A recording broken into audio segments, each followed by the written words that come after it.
Hello everyone, we have one video game pickup to look at, and then I'll talk about a game I just finished playing that I think every fan of classic RPGs should check out.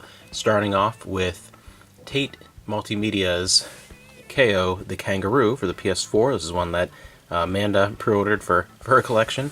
Not my type of thing. The 3D platformer looks like a good classic take on that era with some little more of a modern vibe. This is by the original creators, the first time in about 16 years. There were KO the Kangaroo games came out in the early 2000s for the PC and PS2, and there was even a spin-off on the Game Boy Advance, I think. And it is from a Polish studio, so really cool to have something come back that we weren't really familiar with here in the States. This was much more of a European series. And just the disc inside with a little bit of artwork. Nothing too spectacular with this individual release, but one of those that's really cool to see a classic style platformer and a series come back. So an interesting thing that I think Amanda will really enjoy. And then I just finished playing Live Alive, and I was very hyped when this was announced, and I have a lot of hopes for the future of what they're going to do with the small team that took on this project, because this, if you don't know what this is a remake of a Squaresoft game from the 90s on the Super Nintendo that was never released in English before. It's one of those, a lot from that era on the Super Nintendo that never left Japan.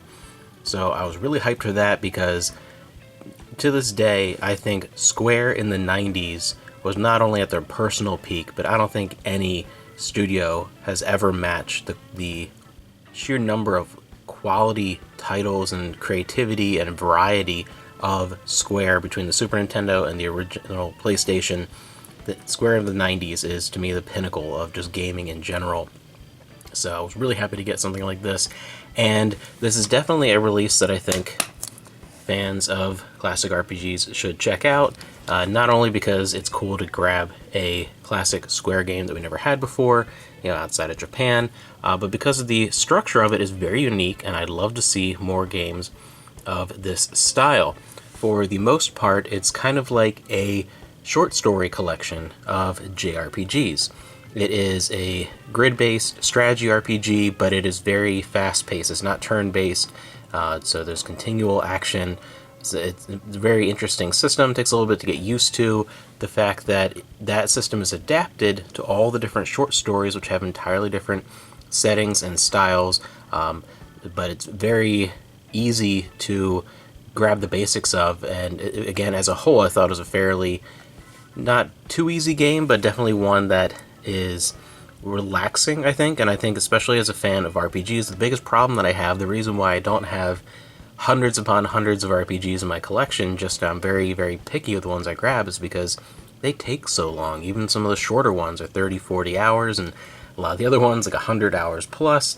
That limits what you can play. I mean, there are probably another 100 on a system like the PS2 that I would love to play if I ever had the time, but never will. So it's cool to be able to grab this and play any of these within 3 to 4 hours is the longest ones. The shorter ones are maybe an hour, like the Wild West one, which ended up being my favorite actually overall, tonally and just fantastic, was maybe an hour, a little over an hour.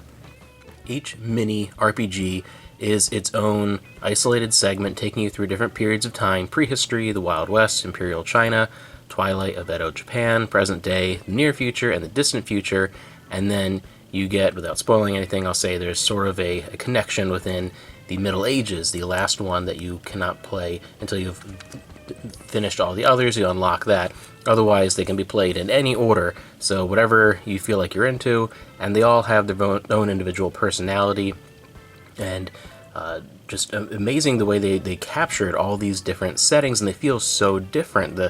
From the music to even bits of the art style, like the tone is just so crazy. The present day almost feels like a fighting game in many ways. The prehistory has an interesting thing where there's no real spoken language, so that's fascinating to go through. Again, the Wild West, I think, was overall the best of the package. I know a lot of people like the one in Japan as well. So very cool, and just as a fan of RPGs, it's nice to be able to get a nice little mini RPG experience from any one of those in just a couple of hours, and then it builds up, when you put the whole package together, into a really fun RPG experience. So I'd love to see more games with that style, just as, a time saver, but still being able to play things in that genre and still keeping up the quality of longer titles just in a little, small package.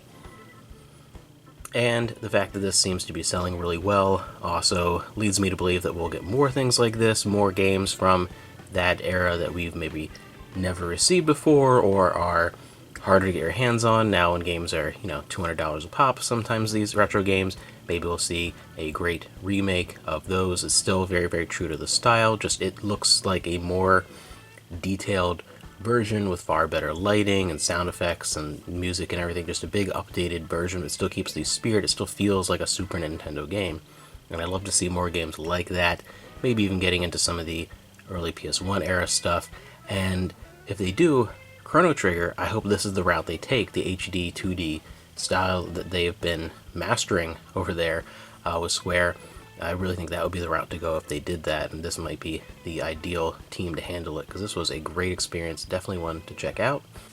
Next, I will be checking out God of War Ragnarok. Amanda's been playing this, she's pretty far into it. I know she wishes she could play more, but having to work a lot.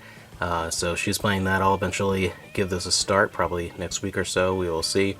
And then you'll hear our thoughts on that, and you'll probably hear about it again, because I'm certain it'll end up on at least one, if not both, of our top games of the year videos we do every year, end of December / beginning of January, somewhere in that range. Anyway, thanks for joining me, and I'd love to hear what you've been playing lately, any game suggestions, especially with the holidays coming up, and your impressions of games like God of War, some of the big hit titles for the year releasing here at the end of the 2022.